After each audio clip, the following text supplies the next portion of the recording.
We are in York today. We drove all the way from London to York yesterday. It was almost 220 miles. Even yesterday night, I couldn't sleep really well because we were very tense if we had parked the car correctly. There are a lot of rules here where you have to park the car. It's very restrictive. Yeah. Anyway, we are here in York today. It's a city quite far up north in England, and we're not that far actually from the Scotland border. Just a point of reference for all those who don't know. The UK is actually the United Kingdom of Great Britain and Northern Ireland. So this is one country as recognized by the United Nations. The capital of this country is London. However, this comprises four different, it's almost like countries within it, which are England, Scotland, Wales and Northern Ireland. So the capital of England remains London, the capital of Scotland is Edinburgh, and the capital of Wales is Cardiff, and the capital of Northern Ireland is Belfast. Now all of these together make up the UK, but the three of them, Scotland, England and Wales, make up what is called as the island of Great Britain. So at this point we are in York, which is still very much a part of England, but it's on the island of Great Britain and is a city in the country of the United Kingdom of Great Britain and Northern Ireland. So I hope this gives a bit of clarity to anyone watching from other parts of the world, if you're curious to know how these three names come up in the sequence. The houses on this row are all of the same kind. Like all of them have the same building, same structure, same architecture, everything. And on the other side, it's all trees. Yeah, it looks so nice. There's actually a little railway track on this side. That's why there's no construction there. But these houses, the row houses, look so beautiful. It's almost reminding me of the house Stuart Little lived in New York City. Yeah. What is that? Oh, another telephone box.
So we just attended the Armistice Parade. We absolutely had no clue that it was happening today, but it happens on a Sunday that is closest to the 11th of November. And here's our friend Lynn, who'll just explain a bit more about what this is for. The First World War finished at 11 o'clock on the 11th of the 11th month, November 1918 was when the bombs stopped, when the firing stopped, the bullets, everything. And so now this is like a commemorance of all the people who've died in the war since then. So First World War, Second War, Falklands War for us, a lot of other wars like Iran, Iraq, Afghanistan, and it's like the closest Sunday to the 11th of November, and they always have like, I think it's 2 minutes silence. They play the last post music, just bugle.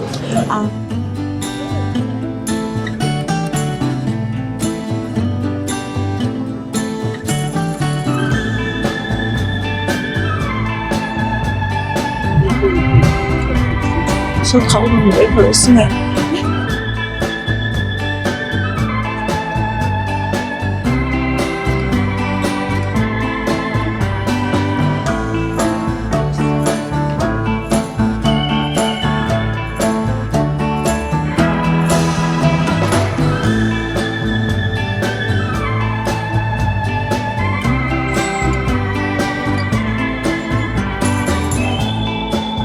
Ever since we got to the UK, Shish has been stopping at every single spot, clicking so many pictures. This place is architecturally very aesthetically pleasing. That was a mouthful sentence, but it's true.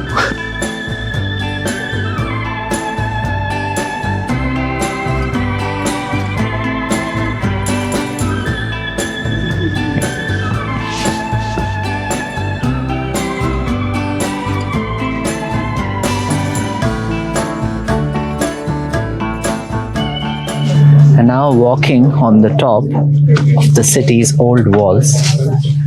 It's there's a little passage here. It's super narrow. Only one of us can walk at a time. Can you squeeze in? No. So this entire wall is it actually puts the whole city center inside it. But the thing is, a lot of these walls fell apart over centuries, and now there's only a small portion left. But the coolest part is this view of what's inside. That is York Minster, the Abbey.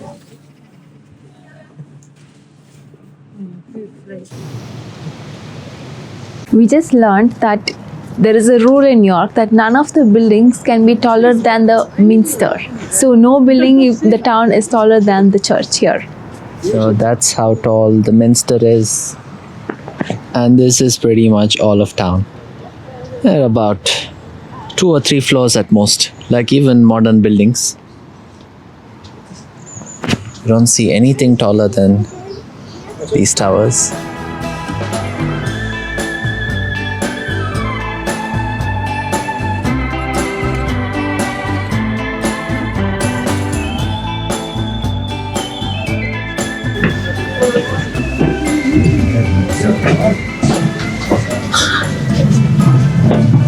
Careful your heads.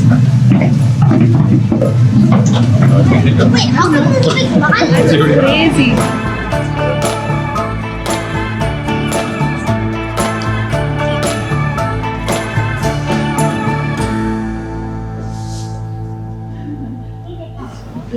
Inside, the floors.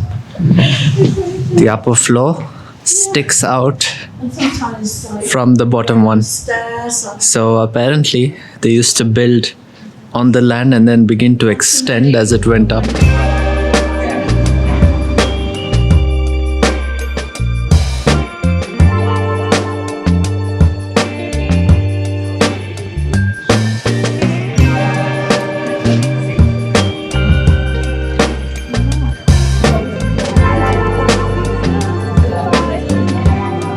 So we just learnt that Yorkshire pudding is one of the most popular food items to eat in Yorkshire.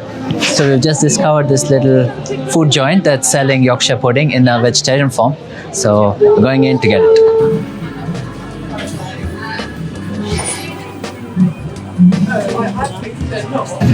I think you'll like those. Thank you. We come for like a traditional British meal, and on a Sunday we would have a roast, and we have a thing called a Yorkshire pudding, and it's like a batter. It's cooked in the oven, and this one is like filled with. They've got vegetables because they're vegetarian, but normally you would have meat in it and gravy and lots of roast potatoes roasted in the oven, and vegetables and stuffing, which is like onions, sage, breadcrumbs, and it's quite delicious with the meat and with the vegetables. So enjoy, guys. Thank you. This is how it looks. I can see potatoes and carrots.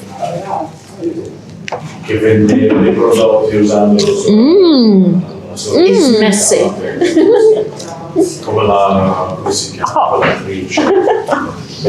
Something's really spicy. It's like Put the mustard and horseradish on. I thought you would like that. it feels like eating wasabi. That's probably the horseradish. Hey, horseradish. Okay. Yeah. It's quite, you it's got a tasted tangy tinge. I don't know where that's coming from. That's the wasabi. Tasted The the horseradish. It's white. Yeah, it's strong. But it's good. Mustard.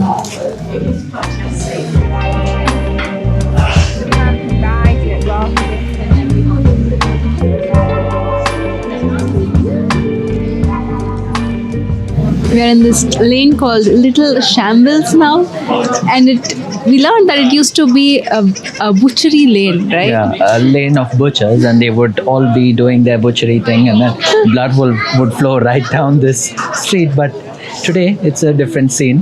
When we are walking on this lane, we observe that the buildings are really close to each other, just at the top floors. Like at the ground floor, maybe the distance between the buildings are like 10 or 12 feet. Yeah. But as they go further and further up, floor by floor, the distance decreases. Yeah.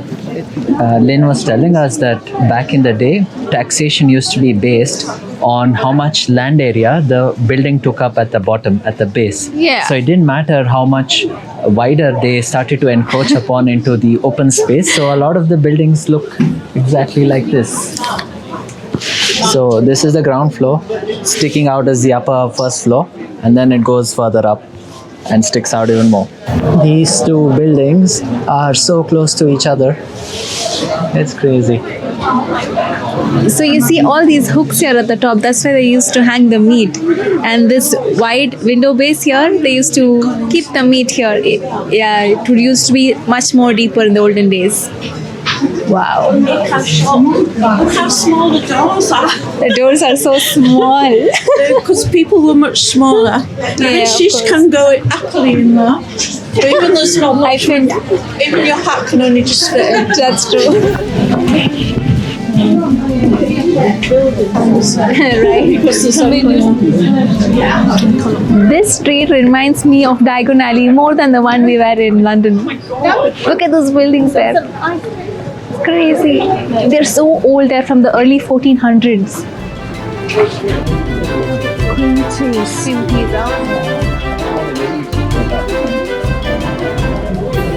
There's a shop called The Shop That Not Be Named. This is from Harry Potter. They even have the broomsticks in front. Look at that.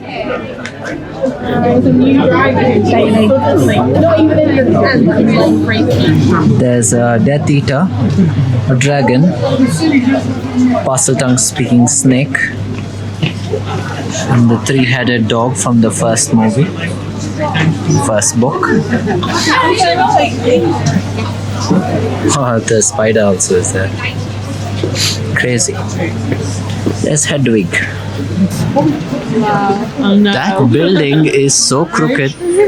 Look at the ground floor and the first floor. The roof in between is just bending. So they say this is the most haunted pub in all of England. The Golden Fleece.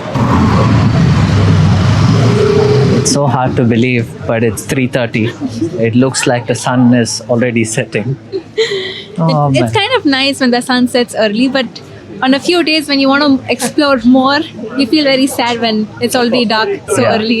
The good thing is York was not a very big city. Yeah. We got to see whatever we wanted to see and whatever Lynn wanted to show us. So now we're on our way back. Yeah, maybe we'll spend some more time near the Minster because we didn't get to spend much time there in the Yeah. morning. Maybe the lights will come on. We don't know yet.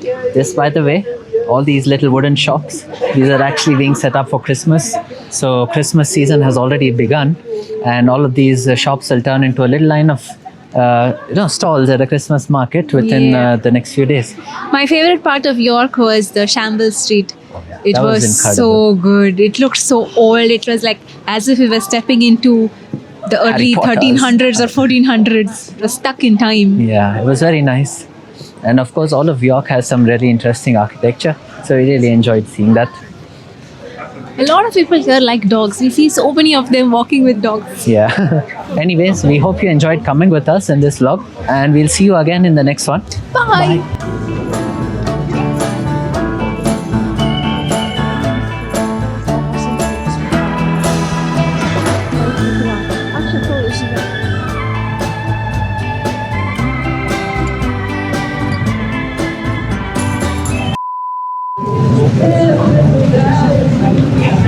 So,